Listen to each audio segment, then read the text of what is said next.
anyway, I'm glad you were yeah, great. I don't know how many are coming or when should we, when do you normally 11:15, I believe it said. 11:15? Okay, then we're late starters. Yeah. You let us out a little few minutes later. Good morning. Then, huh? Soul boys. Everybody in there? That was good. That was a good keynote. Oh, yeah, before we start, I tell you what, the inspirational boost this morning was phenomenal.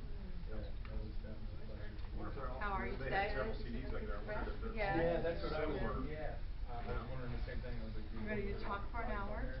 Or 45 minutes? I However long Some of them I it did is. see. Talk to me. Those songs that they had I done, really want to know and, what you want nothing to with all of hear, them. what you Yeah, want to yeah. talk about, not just Tell me. me the Lord didn't bring those two I together. just want to see I was what thinking the same everyone thing. is, what's your It's like you two being expectation. together in the I was like, ministry wow. there.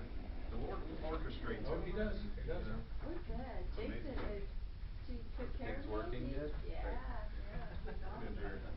We need to keep him around. He'll be 18 and no tomorrow.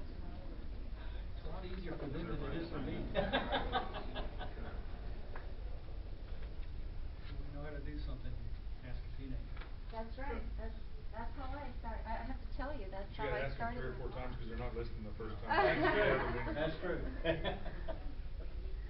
11:15. We'll give it just a few more minutes and then we'll start. Okay, I already filled out my survey and rated you excellent on everything. Oh, Under you're putting pressure, me on spot under here. pressure now to Okay. keep it up, right? Suck it up to the teacher. Already. Hey, let's before, people may kind of trickle in, but I want to kind of get into what you want to, why you are here. What do you want to learn about or, what do you want to hear? I'm here because the other classes were. I cook for a living. I don't want to go cook all the time. I want to hear how to promote. We have a problem trying to get the name out there and what we're doing in the climb. We're seeing our numbers falling. Your attendance for the It's for dinner? Wednesday night meals, for anything. We have a social media person that is supposedly there. Did you catch that? Supposedly there. Does not do anything at You all. have to be And so involved. we have to go out there and do our own thing, and get it out there. So that's one reason I was glad to see this. Okay. Our church has started doing more social media on the ministry side. They have not approached me about it yet, but I have a feeling that it's coming, so I'm trying to get ahead of the ball. And I'll be honest with you, my church does not support what I do as far as media goes. It's just different leadership style and we use our costing phone, so we don't do Facebook, none of that. Just even the ministry side. Yeah. So, I just decided, just for my own benefit, that I would go and start the Facebook, not on your church's site, but my own personal site that would talk about the menus and what we're serving, what we're doing, church life. And it's been very helpful. We had, we'll talk about that. That's part of our talk here. I think we'll go ahead and start. Is that okay? Yep. With everyone? And as people come, if you can just pass that little sign-up sheet, and they can just sign up. Now we're just talking about those of you who kind of just walked in. I just want to hear your feedback before we start, because I don't want to just go in, one track and not answer your questions. So I think it's already started. Talk loud. Talk louder. Yes. Okay, I will talk louder. Don't be All right. reserved and quiet. Okay. Yell at us. So, if you could just, as we are discussing different things, don't hesitate to, interject. I want this to be more of a dialogue than a monologue, so let's go ahead and start that, okay? Social media 101. How can we use this to promote your food service industry and food service ministry? Let's see. First of all, what is it? What is social media? So when you think about social media, what comes to your mind? Facebook, Twitter. Okay. Some people say, oh, I don't get into that, it's just too much work, or a lot of times people say, I don't get on it, it's waste too much time. People have different ideas about social media. Some, mostly negative though, would you say? Would you say when people say, well, Facebook, a lot of the older folks Those who in haven't the used church, it. or even the ministers, they go, you know, that's not really our style, that's not what we want to do.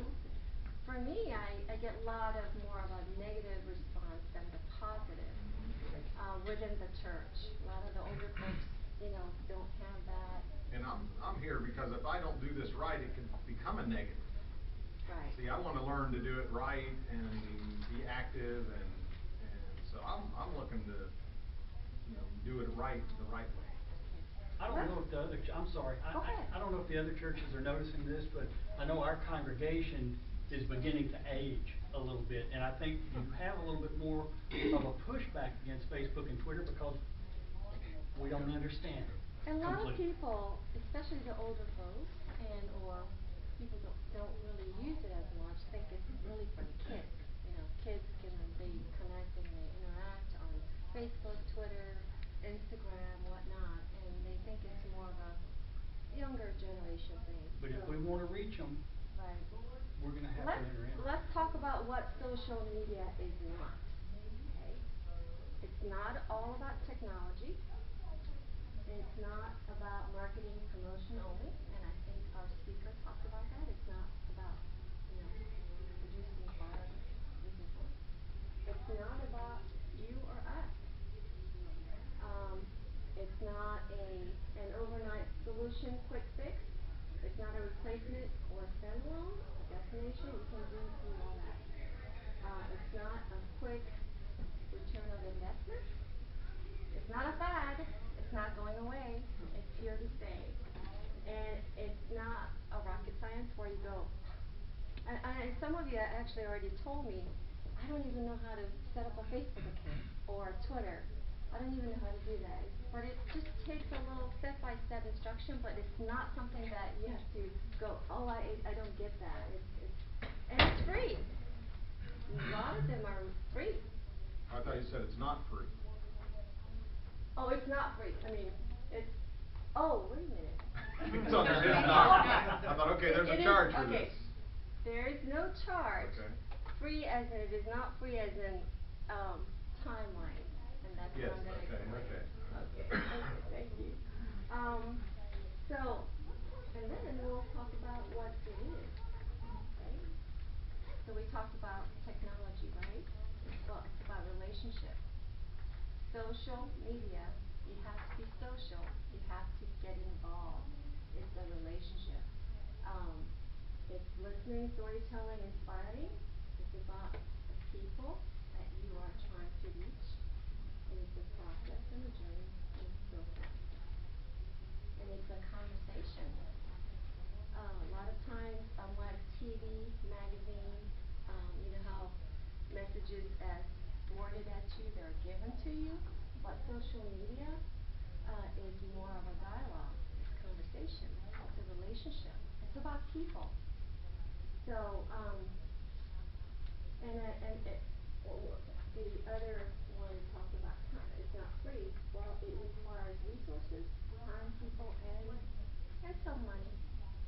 You'd have to necessarily pay for Facebook, Twitter, Instagram to set it up, but you have to invest your time and people, energy.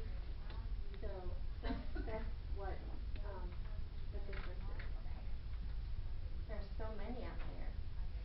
You recognize all this little Facebook, Twitter, Tumblr, YouTube. There's quite a few. There's so many blogs and mini blogs and different ways to reach people.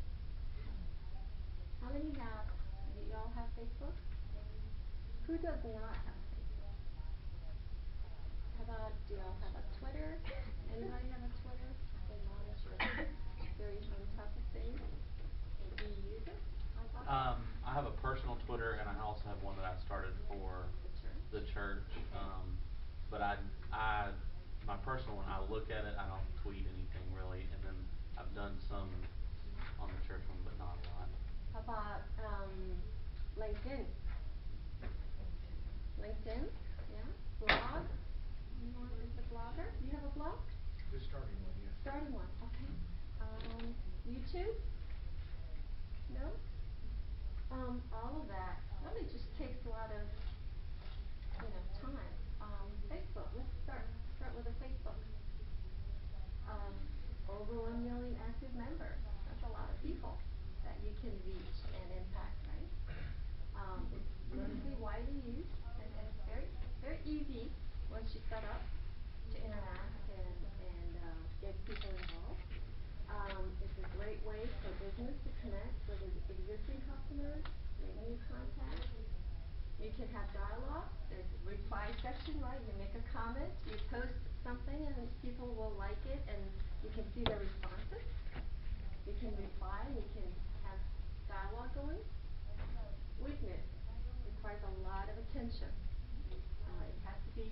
You really need to, in order to get feedback and people to be engaging, you have to at least post once a day, sometimes twice.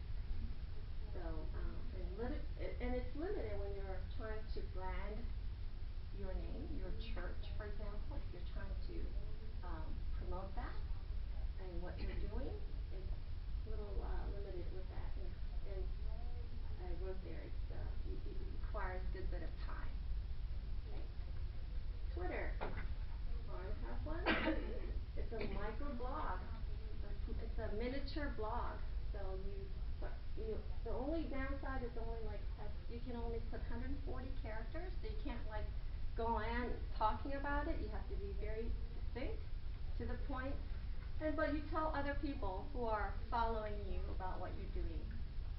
Sometimes people tweet all day, and then I kind of shut them off because you don't want to hear about them, all day. So once or twice, you just kind of connect. Telling your church and maybe telling your followers hey, we're having this special today. I'll send out menu, like Wednesday night menu. Great. And picture, like if we're doing an event, then I'll show kind of like pictures as we're doing stuff. Right. People love so they can see behind the scenes. You can see, yeah. We're still image based, so people love good pictures, good images. They want to see the food. Yeah, that's why I love great food magazines and cookbooks, with lots of pretty images. LinkedIn, executives from all of the Fortune 500 companies are on it. So if you're looking at the business aspect of your food service industry, this is the one to join. Okay? And people use that to recruit and hire people because they can see their experiences, they can see what they're good at. They are just, and I love LinkedIn because it's more of a professional connection rather than your friends or aunts. It's more kind of streamlined for professionals. And it's not for just the big guys. We can all be connected. All of us here. Blogging. A blog gives your company a way to showcase its personality. And you have a total control of the content. So, and it's often free, Blogger, WordPress, different other forms. But there's it's almost like publishing newsletter every time you post something on the blog. So you have to spend a good bit of time making sure the contents are good, the images that you put are good. So I have a blog, and I'm not as involved in it as much lately because I have 4 children. I don't know if I told you I'm first follower of Christ, wife of an engineer. I have 4 children who are mostly homeschooled and mostly cheerful. I'm a food service director at my church, part-time job, but still, part-time is always not part-time, you know that, right? And I'm a food photographer, blogger, and in that priority and in that order. So a lot of times my blog gets kind of put on a back burner because I have to take care of those priorities first. but it is a very time consuming. But if you like to write, the blog would be a good way for you to connect with people. And also, it gets you on the search engine. So if you blog certain content and you have your name there, when people search you on Google, it comes right up. Hey, there she is. Excuse me, on blogging though, did I read that correct, that it's just a one-way communication?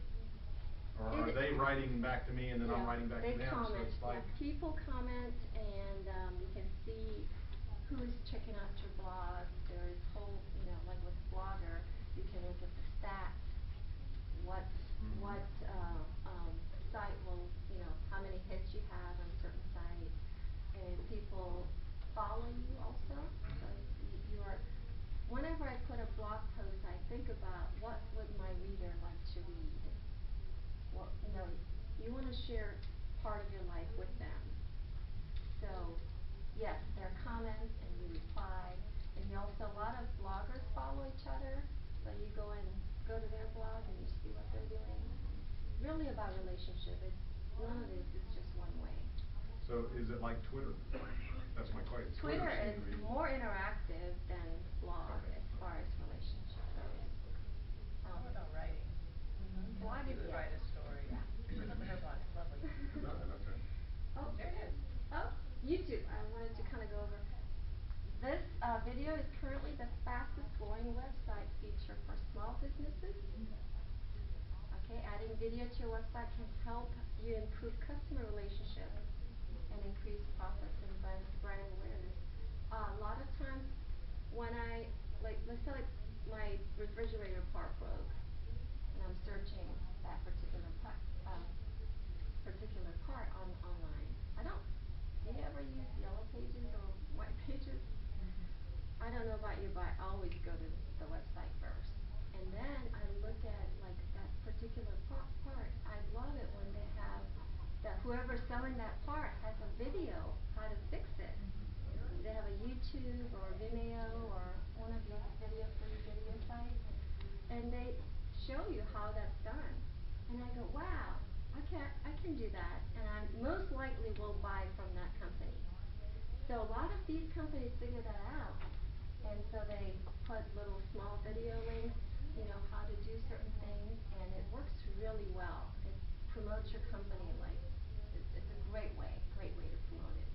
One of the things I just learned was that YouTube is actually the second largest search engine behind Google. They're owned by Google, but they actually search that for any topic, anything like That's they right. would, which I need to think to do more. And you don't have to be a video expert to do one. You can use your iPhone to do something. Quality, yes, you want to have good quality video, but the content is really what people are looking for. And you'll see a lot of these home videos that go viral. It's not. So it's not necessarily like you got to have this perfect lighting. People are looking for good content. Okay, so going back to blogging, I have the church cook, blogspot.com. Like I was telling you earlier, 3 days ago, someone decided that because I get a lot of hits during the month, I get about close to 30,000 visits, I should say, per month. And they thought, oh, I'm going to take that. So you don't really necessarily own the domain name, you register it. And so I had it registered as just a churchcookblog.com, and before I could renew it, someone was waiting. They had their name on there, and before I was on auto renew actually. It was taken.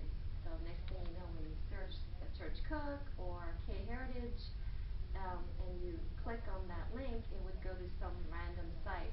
So I had to quickly remedy this. Of course, this is when I'm preparing for this little class, right? I was like, oh great, what am I going to tell them? So I had put it back on Blogspot. So if you want to search anything, recipe and so forth, you can go to that. So if you go to thechurchcook.com, that's the person that jacked your stuff. His name is Paul. Well, we're peeved at Paul, and I think we should all are email peeved him. at Paul. But he doesn't give you a link where you can leave a comment either. Is so it just he's squatting on the domain, or is he doing something with the site? Yes, he's got my domain name.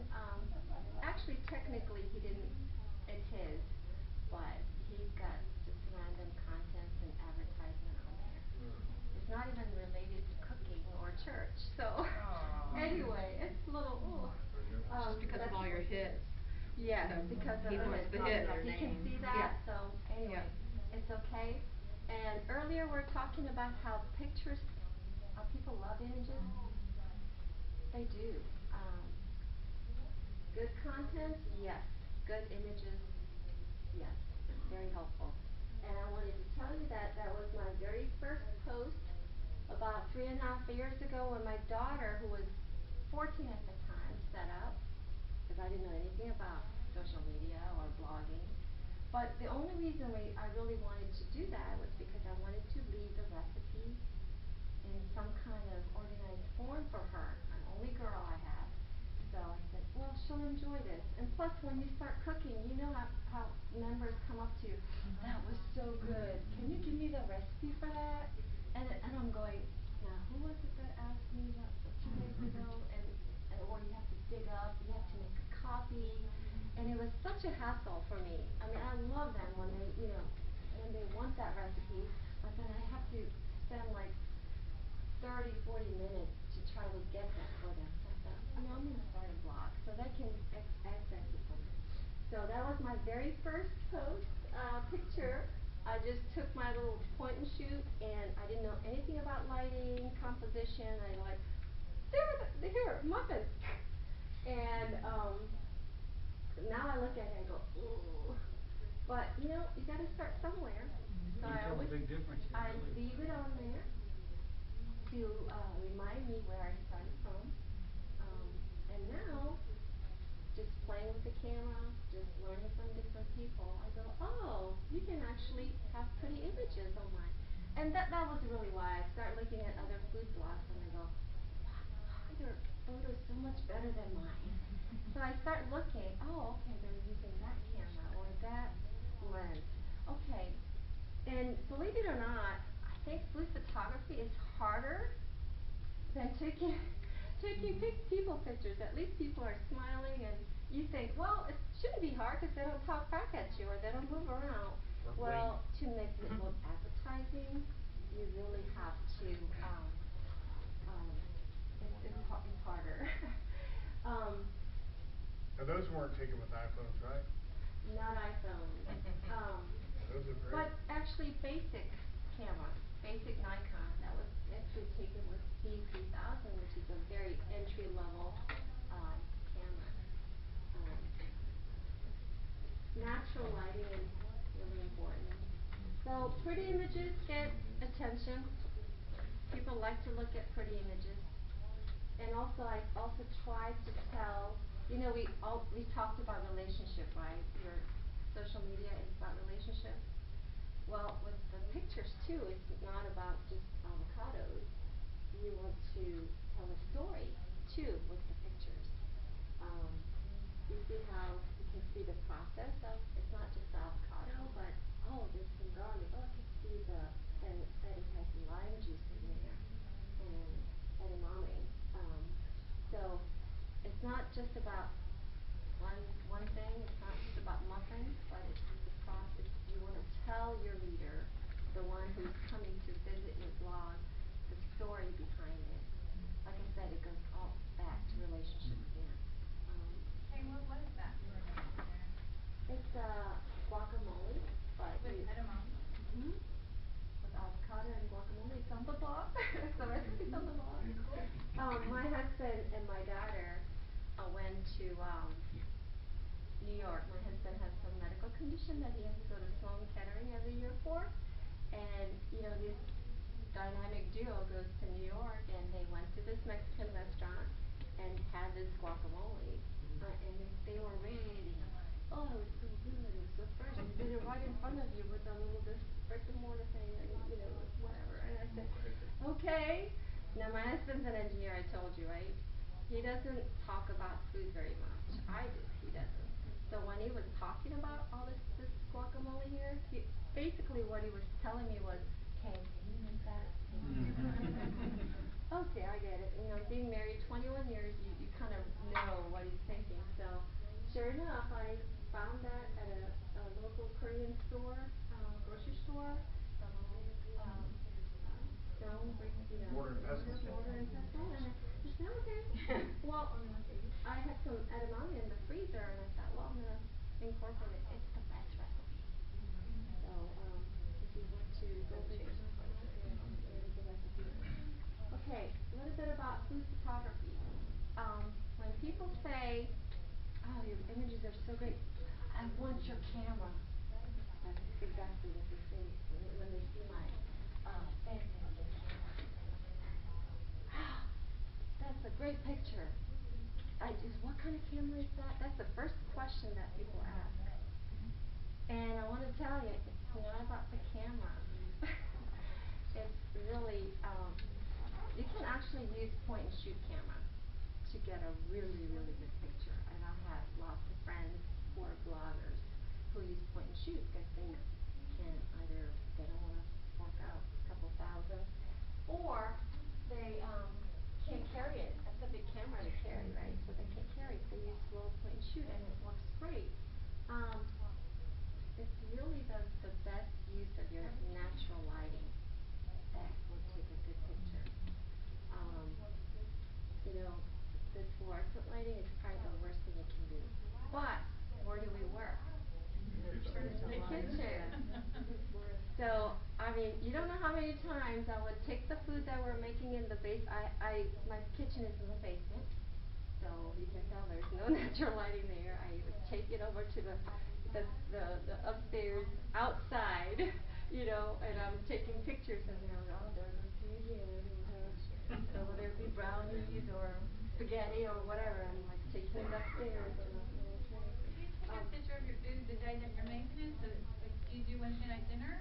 Is that what you do? Not always. I actually save the food and do it the next day. A lot of the food can be on the picture. You can't tell whether it's, you know, sometimes you can, but a lot of times, like desserts and stuff, you can't tell that it's been sitting for a day or two. It's a lot of the magazine shots. You can't really eat it because it's been They sitting paint it. for a while. Yeah. Food photography is very, very different. Yeah, it's very different. Yeah. Kate, do you have a resource for amateurs that are wanting to learn more about food styling? Do you have any good sources for that? Yes, there is a book. I will get the title and name for you. Helen Okay. Jordan, which I took the workshop with, has a really good book. What's her name? Called Pixel and Plate. Okay. And I should have written that down for you. I didn't realize you guys would be so interested. I thought we were just talking about social media, but this is the fun part, right? Anyway, you want to use the natural lighting, not in the harsh sunlight, you know, where there's a lot of shadows, but more diffuse light under the porch or somewhere where there's near the window, where there's no direct sunlight. And you want to use, you know, just experiment with different angles. And we're talking about angles, right? And you guys are foodies. You know how food would react. You know what, I don't know about you, but I go, I wonder how this would look the best. You know, what angle, or if I were a food, how would I pose in front of a camera? I really think about that. You know, what is the best side of that plate, or drink, or beverage, whatever you're photographing. So I kind of try to think like food. It's not very hard though for us. And then you upgrade your camera as your budget allows. You know, like I said, people start with a point and shoot, no problem. I started with D3000, which was, how much was it at the time? $400. Yeah. You know? And are they more close up and far away, or are you? Yeah. It really depends. Sometimes I would shoot like, you know, 3-4 feet away, but if I'm shooting a top angle, I'll be like this over the 4 or 5 feet. Or I would sometimes stand on top of the chair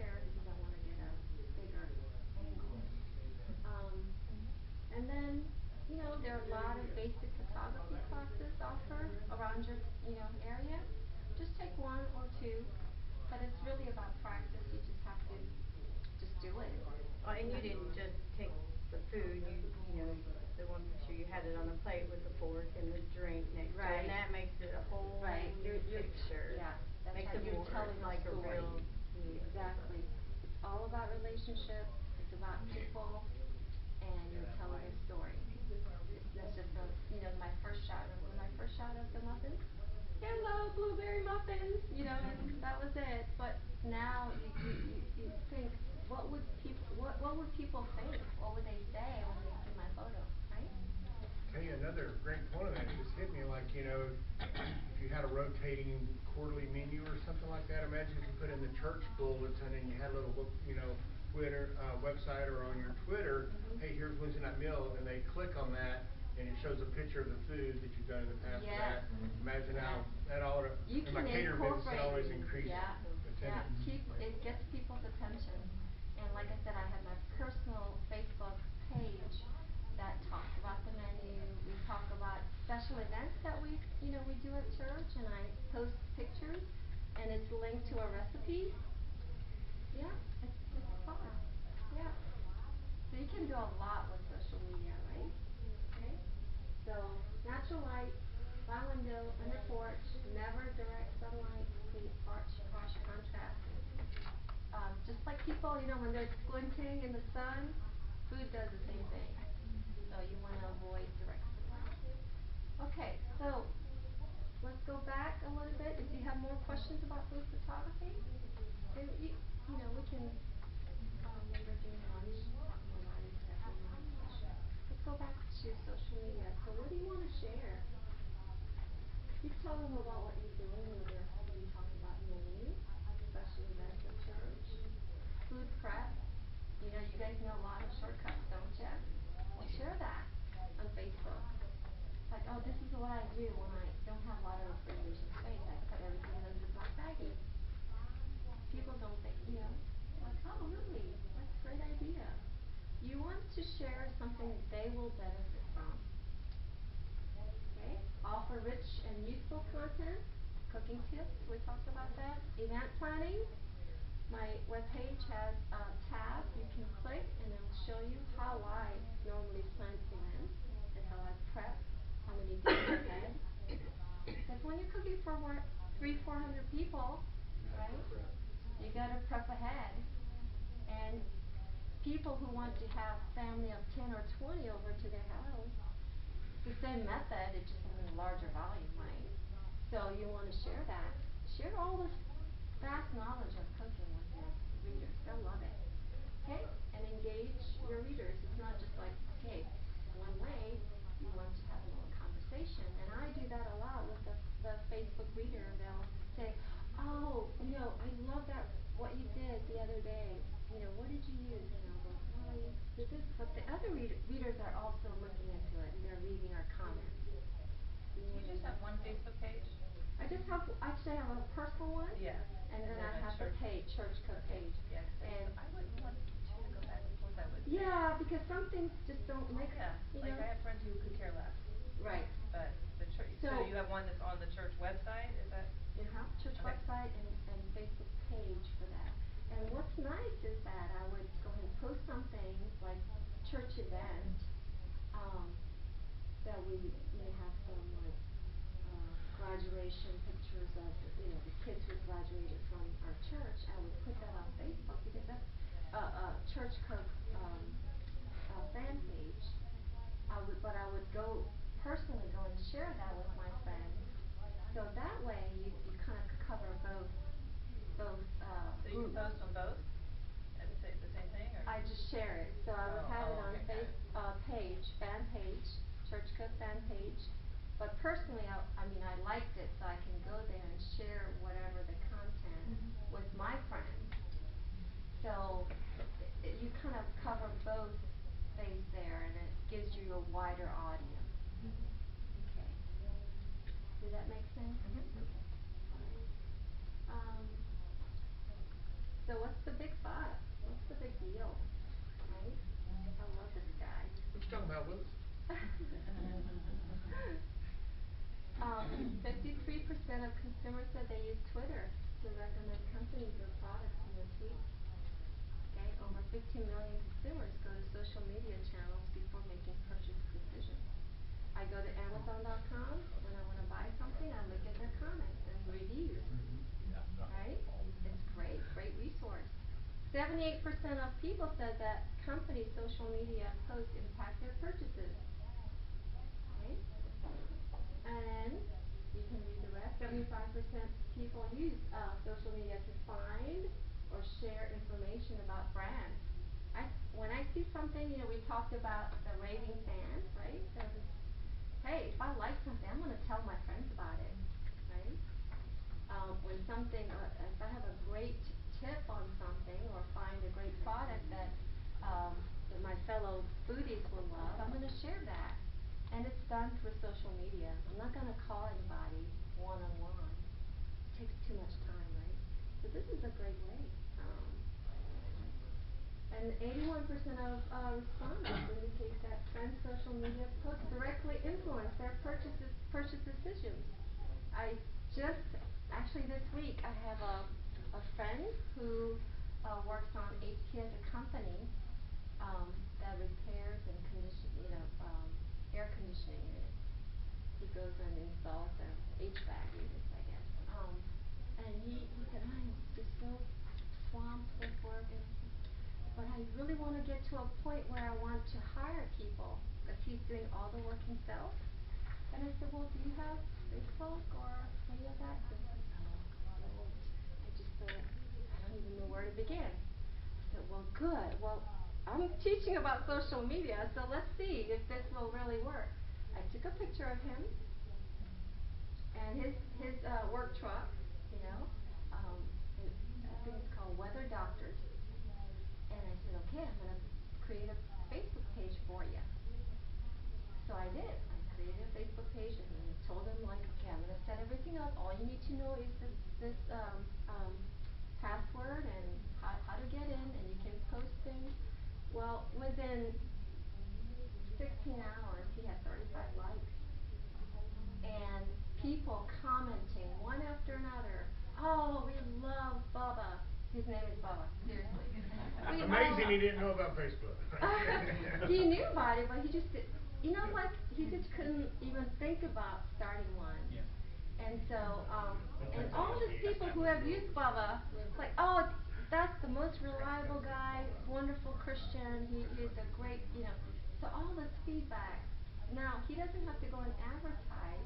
People are doing it for him, right?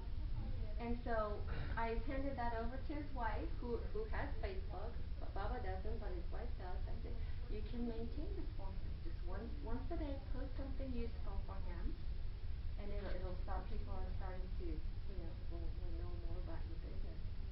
And so I'm waiting to hear if he got any calls this week. Another thing about Facebook I love is a lot of people drop their puppies and cats at the end of our driveway, because we have a long driveway. We are on a dirt road in the countryside. Well, I found this cute little puppy just dropped off near my trash can. Wasn't in the trash can, thankfully. It was on the side. I picked it up, took a picture of it, and posted on my fan page, the church page, and shared it on my personal Facebook account. I kid you not.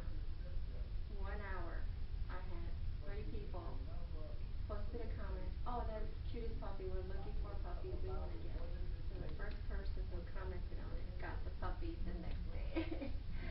So I'm not talking about not only the business aspect of it. It's a great way to disperse information and anything you want to share. So let's talk about how we can use that. So how we can use that to impact your food ministry at your church. First of all, you really need to think about what is your motive? What do you want to do with this? So you have to determine what is your goal for using social media. Do you want to let your community know about what you're doing in the kitchen, in the church kitchen? And is your community aware that you actually have food service at your church? lot of churches, not all churches have that, right? They do kind of potluck stuff, right? They don't have a food service, so they may not even be aware, oh, actually so-and-so in the IBC has food service, really? And also, could social media be used as an evangelizing tool? Could that be used for that? You know, the Catholic Pope, he's got a Twitter account, and he tweets. I don't know if he does it, but whoever does it for him every day, something encouraging, and that's the way he connects with the other Catholics, right? And can social media can be used to glorify God? Yes, absolutely. When it's done in excellence, and when you're focusing on relationships, yes, you can. Because of the blog that I have and Facebook page, I've had so many people visiting our church. They know about IPC, Independent Presbyterian Church in Savannah, Georgia. We got a lot more hits on my church website because of my blog. Because I love my church. I want people to know about it. And this is just one of the ways. Because of the Facebook page, people know about what we're serving, and they actually come to lunches we serve on Wednesday, noon service lunch. We have about 60 people that come to Wednesday. We have a lunch, and we have a Sunday night fellowship meal, which is about 300 averaging. So our format is a little bit different than yours. But people come because they look at, oh, they're having black and tilapia today. I love tilapia. Or they'll say, oh, they're having Greek burgers for lunch. I'm gonna come. $6. Hey, that's the best meal in town, right? And because of that, people are starting to come. I have several of my friends who joined the church. They initially was just kind of fun, cheap place to eat and meet with your friends, right? For an hour or two. But now they're seeing, oh, wow, they have really good food, and the people are so friendly, and we're not going to church, we're going to come and visit. And this past Sunday, we had actually 3 families who were, I don't know if they were just committed to any church, but they came and visited our church and stayed for morning and evening service on Sunday. So that was very exciting. So it's a good way. I think I saw a hand. Did someone wanted to ask a question? No? Okay. So how do you start? And some of us, we know, we can get to it pretty easily. I have, there is a website called Social Quick Starter. And if you want to, there's 2, the first page talks about that, and the second page, this will give you information if you want to start a Facebook, Twitter, LinkedIn, blogging. They give you step-by-step how to set that up. Okay? And I just recommend that, don't try to do it all, because you're not going to have that much time. Once you start taking care of your families, and then you cook for your congregation, you're not going to have a lot of time. So just choose one.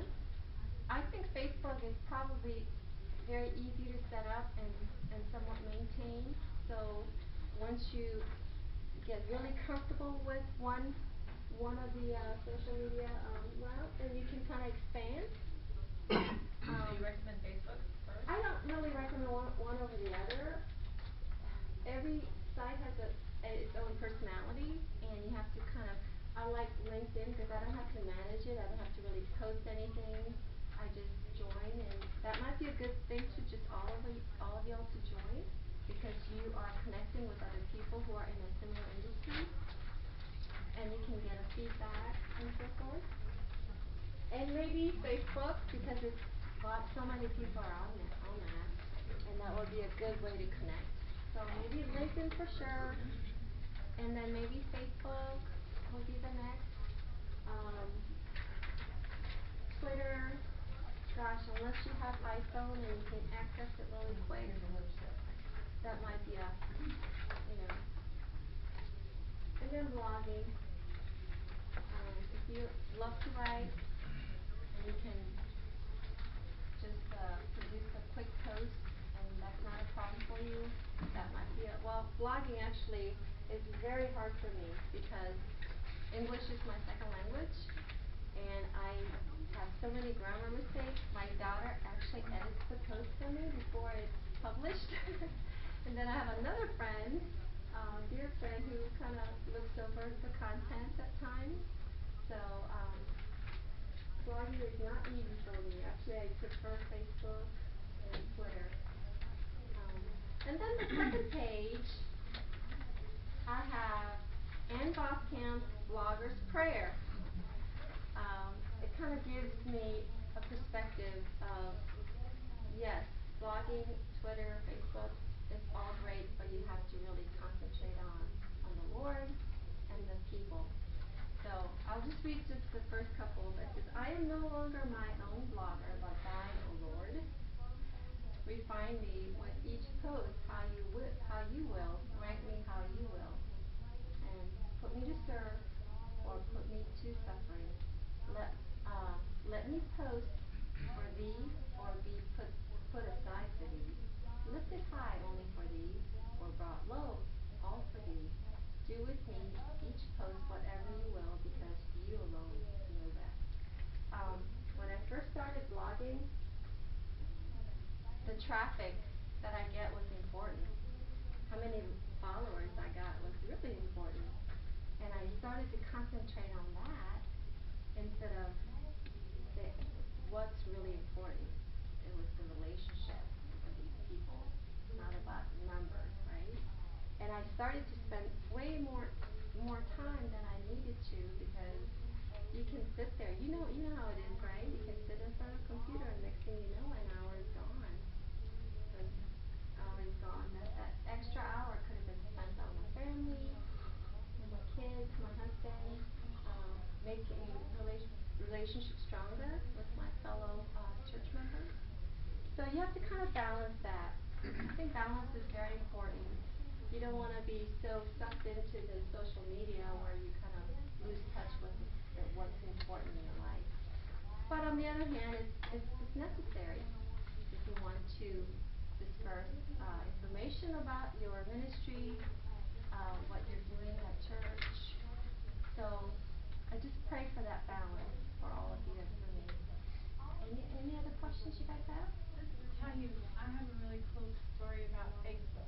I don't do Facebook, but I have a friend who's about the same age as me that found her entire family. She had been adopted out, fostered and adopted, 2 of her siblings, but she was one of, I think, 7 or 8. And through Facebook, last summer, all the siblings were able to find each other. The big thing in Denver, the TV station came in, they all met each other, and one of them actually passed away this year, so she was able to find all of her siblings. So, and it was through Facebook. So it can be used for a good thing. Absolutely. Social media is powerful, and it's not going away. It's not a fad. It's not only for kids. When you use it with discernment and use it wisely, it could be very, very good thing for your food ministry, for your church. I hope I've covered some of the questions you might have had. Do you guys have any other questions or discussion? Can you post a blog, Kay, like you were talking about, sometimes you make some grammatical errors? Can you go back and correct that once it's posted? Mm-hmm. Okay. Like I said, you have a full control of the content. You can edit, you can delete, you can put it on hold, you can publish it whenever you want to. You can actually schedule your posts, and it would go while you're sleeping, it would publish. I find that Monday morning, when you have your post published at 5 a.m. or earlier, that is more effective than if you were to do it late in the evening or on weekends. People are busy on weekends, but Monday morning everyone's checking their email. So, and our time, like if you post it, let's say 9 o'clock, well, back in California, it's already lunchtime. People are already done checking their email. So doing it early, from like let's say 12 to 5 a.m. posting, having schedule it,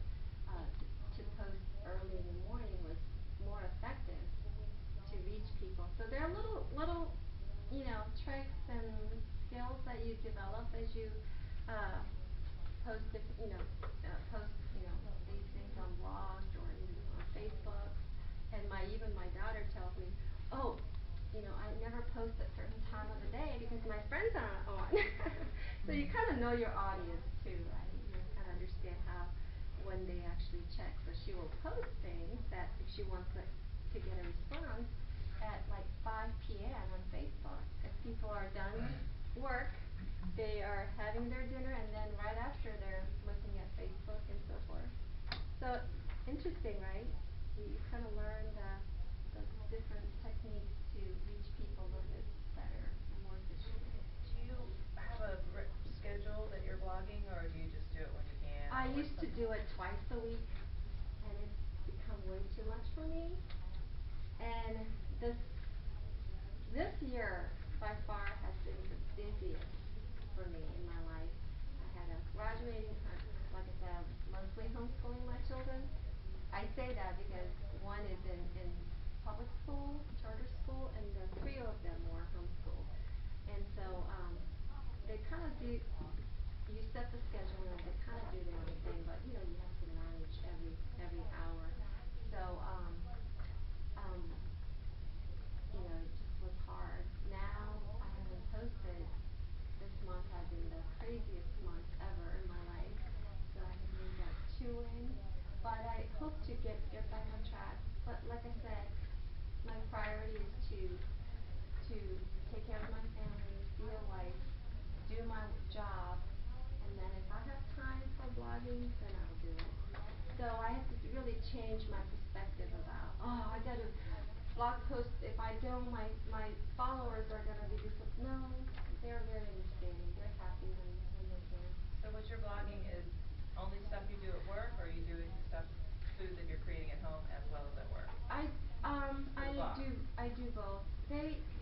My relationship, they want to know about me. Okay. They want to know about family, and I don't post every detail.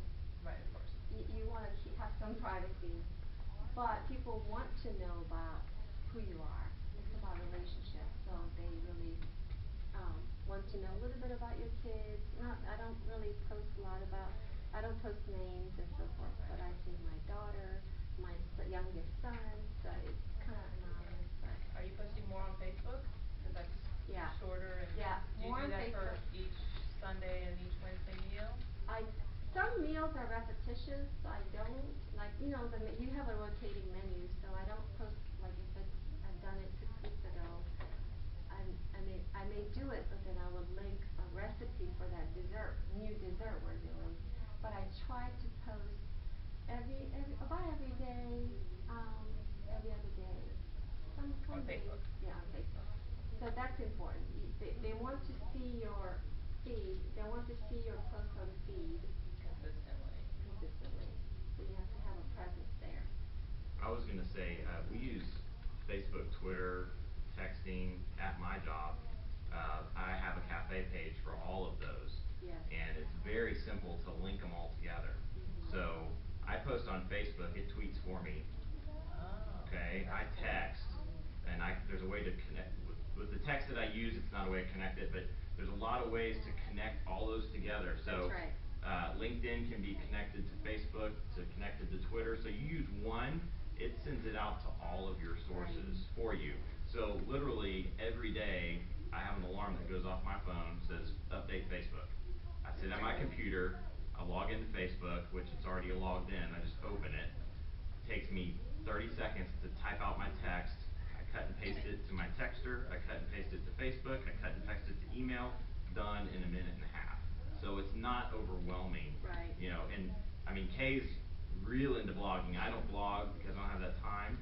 So it's real manageable. Don't feel overwhelmed at all. It's real easy to jump right in. It'll take you 10 minutes to set up a Facebook page, if that, for your cafe or for your food service operation of your church. So. I'm glad you're here to, you can link all that. So once you want to talk about the menu, tell people about the menu, you have to just link other sites that you may have, and once you do that, it will post automatically. Interesting. Yeah, and every time somebody calls a cafe and says, "What's your special today?" I get mentioned, my- hey, we're on Facebook and we get text, if you wanna sign up for that, then you can get it automatically, but here's our special. Yeah, that's And that what way it's I'm on. always marketing that to people to, one less phone call I have to manage during the day. Yeah. I think the big churches like Paul's and Michael's here, they have, you know, IT support. I mean, it's great. I don't have any of that. So, you know, if something goes wrong or I go, ooh, you know, how do I set this up? You know, it's nice to have that kind of support. But I don't know, some of you may be from a really small congregation or church that doesn't even have an IT support. We don't. So you have to kind of figure things on your own. You don't have a person that you can go to say, hey, you know, how do we do this? But if you do have some support or you have a friend who's very, you know, tech savvy, then you can kind of get them involved and to helping you to set up. Is your blog and your Facebook linked? Are your blog and Facebook linked? Yes, that's what I link from my blog To the Twitter church. to Facebook. Yeah. I don't always link my posts with that because sometimes it's not relevant, so sometimes I have to go to that site and then do separate things. So anyway. Any other questions? Did I confuse you even more, or you feel like, oh, I got some of it out, some important information out? Yeah.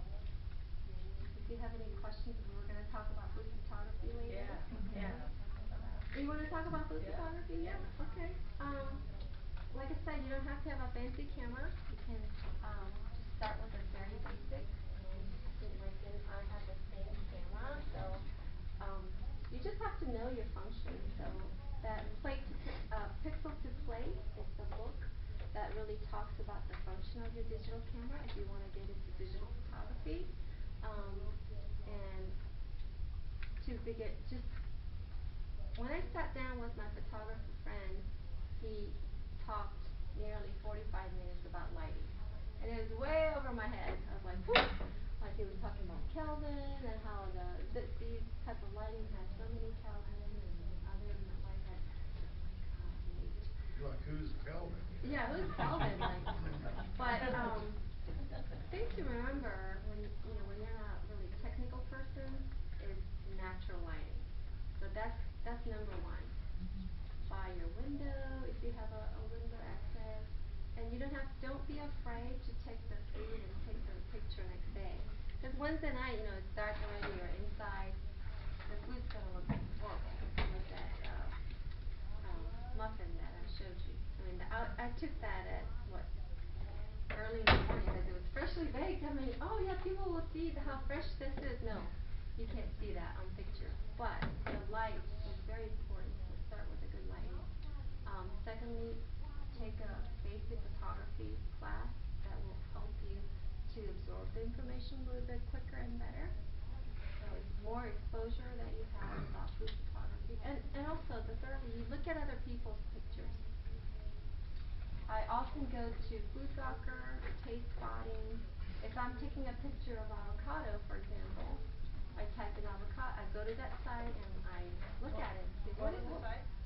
Food Gawker and Taste Spotting are the two websites that have a lot of pretty pictures. And Taste Spotting? Taste Spotting, yeah. And those are blogs or just Those sites? are websites that feature. What they do is they link your blog to that site. Link the Taste Spotting. It's a weird name. Mhm. So just curious, your Sunday night dinner, is it a buffet? No. Well, I'm sorry. During summer it's a buffet. Other months we serve them. We portion and serve them. This is really crazy. We have a downtown facility. We have about 600 people that come on a regular basis on Sunday morning. Sunday night we have over 300 that come. That's a big percentage, and I think some of you were saying that your Wednesday night meal is normally you would have about 5 to maybe on a good. I think yours was higher, Lawrence. We do about 50%. That's very rare. We need to talk to Lawrence about that. That's really good. When I started 3.5 years ago, we were doing about 30 to 35%. That's even high to me. It's really high. Yeah. So Lawrence is 25% doing something is good. great. We probably should have him talk about, be a speaker, because when you and I talked and you said your Wednesday night dinner was that high, I was very surprised. We have Sunday morning service and then Sunday night service with a meal following. It used to be average about 200 Sunday night, and thankfully when I started to cook, it went up to about we averaged about 300 to 320. Some Sundays, I don't know why, but we would have 340. That's a very high percentage. And I was very delighted to hear that Lawrence had that many coming on Wednesday, which is great. I would love to talk to you about that someday. Are you reaching out to others besides just the members of the church, and how are you doing that? No, I didn't realize my percentage was all that high. It's very high. Think we about have your percentages. we have about 4,000 members in the church. You're getting 2,000 people at dinner? No, we have 4,000 members, 2,000 attend on Sundays, and then in the neighborhood of like 500 to 700 attend on Wednesday night. So when I say 50% of the people that are at Wednesday. Actually attending. Really not, okay. Yeah, and so like our Wednesday night program is we have a midweek service, which is just verse by verse biblical teaching, and then we have some classes, we have Awana going on, and so choir practice is going on, and so there's a lot going on. Do you our Sunday night, we're kind of, this is fine, right? You guys are okay talking a little sidetrack? We have a lot of programs that happen on Sunday night. Children's choir, youth and small group, a lot of these activities are linked so that parents don't have to come on a separate night to, so I think that might be really the key to, I don't know what your Wednesday night is like. What is it, just the service and then the meal and the service, right? Is there other programs that are linked into it, like choir, practice? Yeah, we have all that, and then of course the summer it goes down, there's not that much going on. Now, our numbers go down this summer, but attendance goes down this summer. Yeah. We'll do anywhere from 250 to 300, somewhere in that neighborhood, throughout the school year. And then during the summer, like in May, it'll drop down to like 160, and in the summer, like July, it's gonna be like 120, 125. How much do you charge? Well, we're looking at changing that. We only charge $5 a person. When I first started there, that was fine to cover everything. We made some changes to what we serve, which has increased our costs, and so